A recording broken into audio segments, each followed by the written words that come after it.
Today we're going to do something a little different. We're going to trace the story of a crime, but not with interviews or fancy reenactments. Nope. We're going straight to the source, the paper trail. Every single stamp, signature, and form tells a part of the story, and we're just going to follow it, one document at a time. We're actually starting near the end of the story with this, a petition to enter a plea of guilty. And just look at it. You can see the handwritten notes, the official stamps. This isn't some reporter summary. This is the raw material of the justice system. We're going to see how every single piece of paper, just like this one, builds the unfiltered official record of what actually went down. So let's rewind and go back to the very beginning. Every criminal case has to start somewhere. It starts with one single document that turns an incident into a legal proceeding. It's called the formal complaint, and it's the state's very first official story of what they say happened. And here it is. You see that stamp? The Great Seal of Minnesota? That's what officially kicks off case number 27-CR21-2385-2. And that seal, it's not just for decoration. It means the full weight of the state is now behind this accusation. The process is officially underway. Buried inside all that formal legal language, you find this one sentence. It's a chilling little summary from the first 911 call. This line, pulled right from the report, it just cuts through all the jargon and gives you this stark, immediate picture of the violence that allegedly took place. The complaint then gets really specific, and it lists out all the medical findings. Now, these aren't just descriptions of injuries, okay? They're crucial legal facts. The state has to include these details to prove what it calls substantial bodily harm, which is the absolute key to making the charge of assault in the third degree stick. All right, so after that complaint gets filed, the case enters the machinery of the court system. And that machine, it runs on paper. Every hearing, every little decision, every single snag along the way generates another document that gets tossed in the file. And that file starts to tell its own story of process and procedure. This timeline, which we built just from the date stamps and all those documents, it gives us a real bird's-eye view of the whole thing. You can see the assault happens in early December. The warrant's issued a few weeks later, he gets out on bond, but then that release is revoked. And then finally, a guilty plea and a sentence in late April. All in all, the whole process took about 4 months. And this is just perfect. It shows the real-world friction in the system. Right in the middle of all these serious legal orders, you find these totally mundane problems. The court is sending out official mail, and the post office is just stamping it, return to sender. It's a great reminder that the justice system, with all its power, still has to deal with stuff like a bad address. Okay, so now we've hit a huge turning point in the paper trail. This is where the whole case shifts from being an accusation to an admission. This isn't a jury saying he's guilty. This is the defendant himself formally petitioning the court to plead guilty.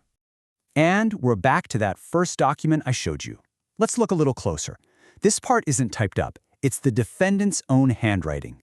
Brandon Bacchus, age 39, education, 12th plus some college. It's these small, personal details right there on an official legal form that make the gravity of this whole thing feel incredibly real. See, pleading guilty is also about waiving your rights. On this form, the defendant has to check off these boxes to say what he is not claiming. He's saying, nope, I wasn't acting in self-defense. Nope, I can't claim I was too intoxicated to be responsible. This one document locks in his admission and slams the door on those other defenses forever. Once that guilty plea is accepted by the court, there's really only one step left in the main case: sentencing.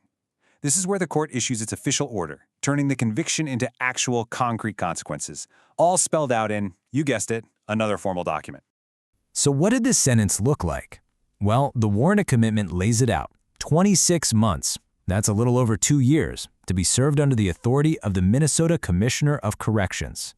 But that's not the whole picture. The sentencing order also has to account for time he's already spent in jail. The documents show that the defendant was in custody for 42 days before this final sentencing, and that time gets officially credited. It's subtracted from his total 26-month sentence. And then, of course, there are the financial consequences. The court orders a grand total of $3,095.06 to be paid. And if you look closely at the paperwork, you see that the vast majority of that, over $3,000, is specifically for victim restitution. But wait, the story doesn't quite end there. The paper trail keeps going, and it starts to reveal the human and, sometimes clumsy side of bureaucracy. A problem popped up with that restitution payment, and it started a whole new flurry of documents over a year after the sentencing. This part is just fascinating. You can see in the email chains in the case file exactly what happened. Get this. The victim himself reports that he thinks he was sent too much money. So officials look into it and realize a state board had already covered most of his medical bills. So the court had to issue a brand new amended order to make sure the money went to the right place. And this chart lays out the correction perfectly. That first order from 2022 gave the victim over $350. The new order, a year and a half later, corrects that amount to just $25.32 to cover some out-of-pocket medicine. The rest went back to the state board that paid the big hospital bills. It's a perfect example of the system correcting itself, all recorded right there in the files. But a person's paper trail doesn't just stop when one case closes. The public record keeps recording. We found one more document that adds a little coda to this story from a completely separate incident that happened more than a year later. So this is from a citation filed in December of 2023. That's about a year and a half after the assault sentencing. The charge this time is disorderly conduct. The outcome? A conviction for a petty misdemeanor and a fine for $187. And once again, the document itself gives you this raw, unfiltered summary. The officer's own notes on the citation say that Bacchus admitted to causing the disturbance, used racial slurs, but then apologized for his behavior. It's another snapshot, another moment in time, captured forever in an official report.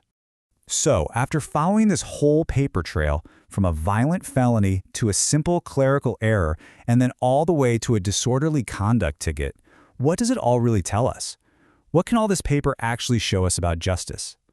Well, on one hand, the paper trail shows a system of formal rules and very real consequences.